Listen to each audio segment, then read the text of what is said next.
Hey everyone, welcome back. My name's Dustin Crace, and today we're going to do a game discussion, and we're going to talk about this game right here. Ys 5, Kefin, Lost Kingdom of Sand. And this is brought to us, it was developed by Tonkin House, published by Falcom, and painstakingly and lovingly translated by the folks over at Aeon Genesis.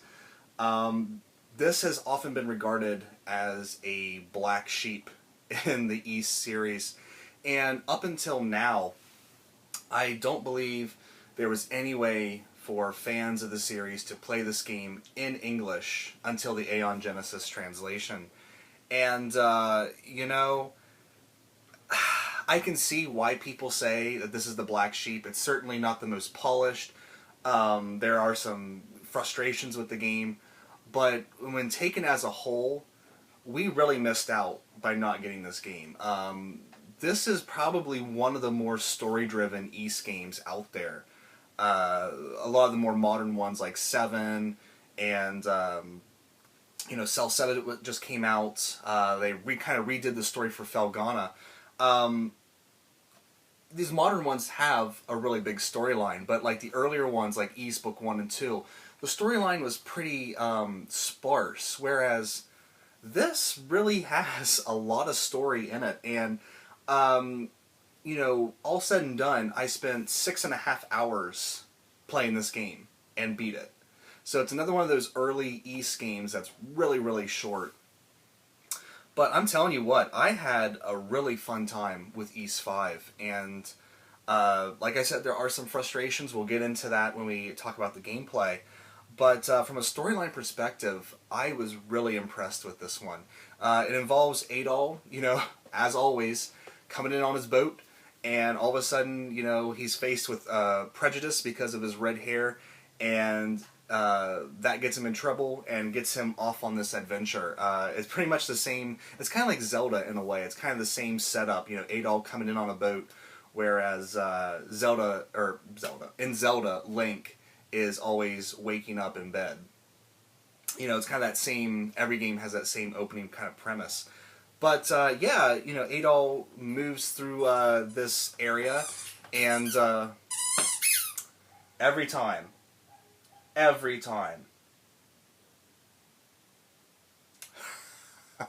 here,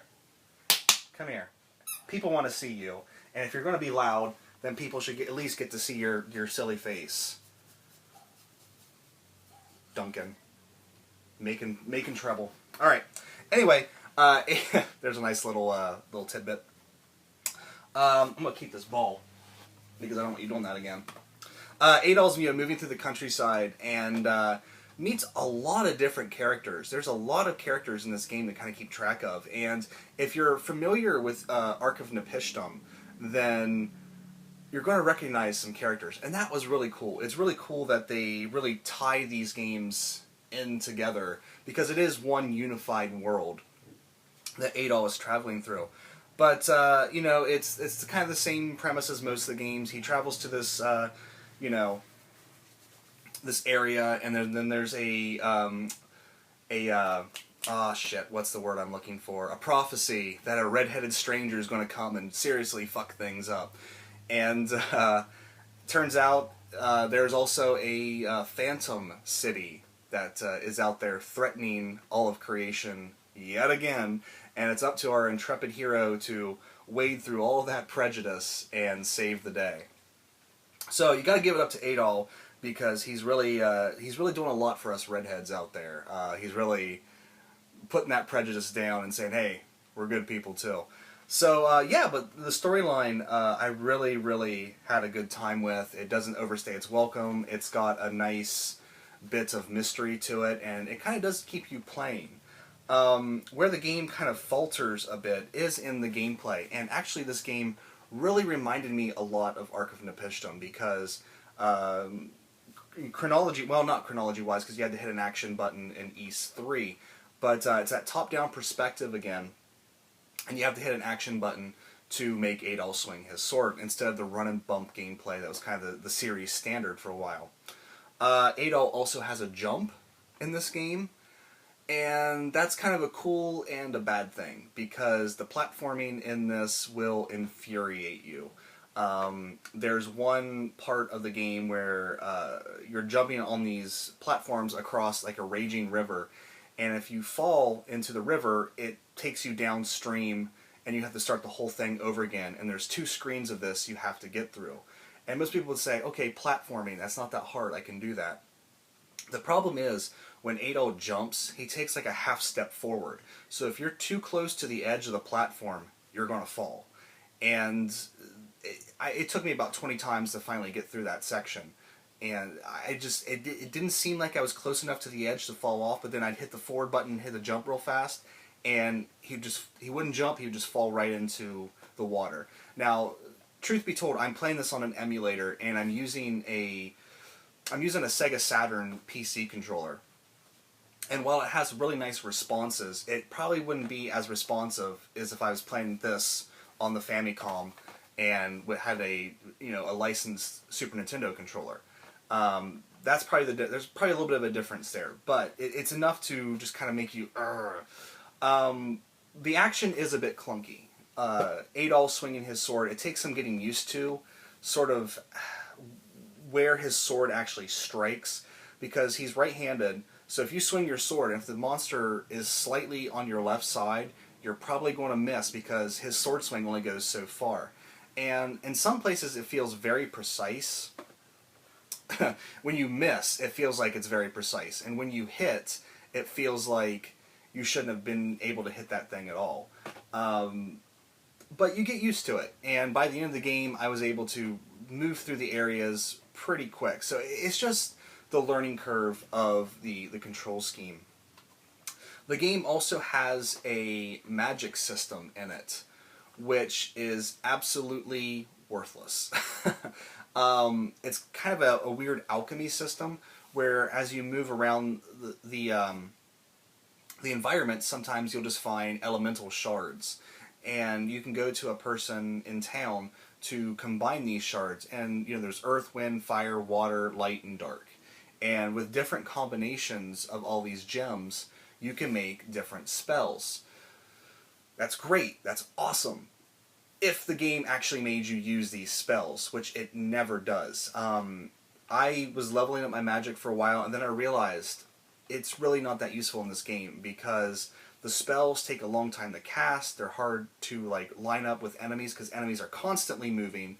And there's one spell where Adol kind of just stands there for a few seconds casting it and then shoots a shot straight out. And it's, with the enemies constantly dancing around the screen, it's hard to hit anything with these magic spells.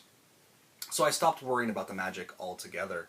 And the big thing is you can't even use magic in boss battles. At least, maybe, there's a weird thing I was running to where it kept de-equipping my magic off of my sword. So maybe I just didn't have magic equipped in the boss battles. But I think there were some where I had the magic equipped and it just wouldn't let me cast the spell. So I was like, yeah, whatever, I'll just use sword strikes.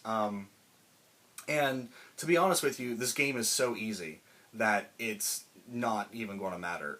There's a reason why there's an Ys 5 expert out there, because this game is, you're not going to really break a sweat in any of the boss battles because you can buy, money is not hard to come by, which money is kind of an interesting thing in this game because when you beat enemies you don't directly get money, you get gemstones that you can sell. And kind of the cool thing about that is each store has its own exchange rate for the gemstones. So if you go to the item shop, a certain gemstone might be 50 gold.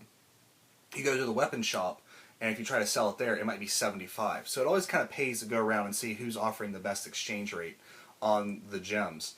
But money is not hard to come by, and you can buy a ton of healing items, and you can use items in boss battles. So the game really isn't hard. Most of the boss battles you can get through just by attrition alone, just constantly attacking, and you might have to use 1 or 2 heal potions to keep your health up. But really, when you compare it to other Ys games and how you kind of have to really learn patterns and approach bosses in an interesting way, Ys 5 is a bit of a letdown, and it's just basically run up to the boss and just start swinging your sword away. What else in the gameplay? There's something else I wanted to talk about on the gameplay side. Maybe that's it. But yeah, it really does remind me a lot of Ark of Nepishtim, and which is not, you know, that crazy, because you could almost look at this as sort of a dry run for Ark of Nepishtim. Now, with the graphics, I read a lot of stuff talking about how the graphics in this game are just abysmal. And I actually really kind of, after I got used to them, I kind of liked them. They're a bit more realistic than I think people were used to at the time with Ys, except for Ys 3, of course, because it's that side-scrolling perspective. But, you know, after Mask of the Sun and Dawn of Ys, when you go to Ys 5, there is a bit, you know, it kind of does have a drab color scheme, but I never really found any real fault with the graphics. It's kind of a middle-of-the-road Super Nintendo game, you know? It's not going to push any boundaries like, say, Final Fantasy VI or Chrono Trigger or, you know, Donkey Kong Country or any of these great-looking Super Nintendo games. But at the same time, it's not like, you know, Tecmo's Secret to the Stars or something like that. You know, it actually has some graphical fidelity to it and actually does look really kind of nice. The music, there are good songs here. I'm saying that, you're probably thinking, oh god, the music's terrible. The music is actually good. The problem is, it's just the way that they're arranged on the game, because we know the Super Nintendo can pump out great music. Like I said, Final Fantasy VI, Chrono Trigger, you know, there's great music to be had on the Super Nintendo. It's just the way they chose to arrange the tracks on this, because there's some songs that actually sound really awesome, and, you know, when they eventually do like a Vita remake of Ys 5, people are going to be like, oh my god, those songs are really awesome. But it's just the way that they chose to arrange them on the chip. But yeah, guys, this is I mean, it's a free download out there. I bought the Super Famicom cart because I like to have it in my collection. But you can go out there and download the ROM of Ys 5, go to Aeon Genesis, download the patch, and be playing. The only thing I noticed is that the patch does not work on Ys 5 Expert. You have to have the original Ys 5 ROM to use the patch.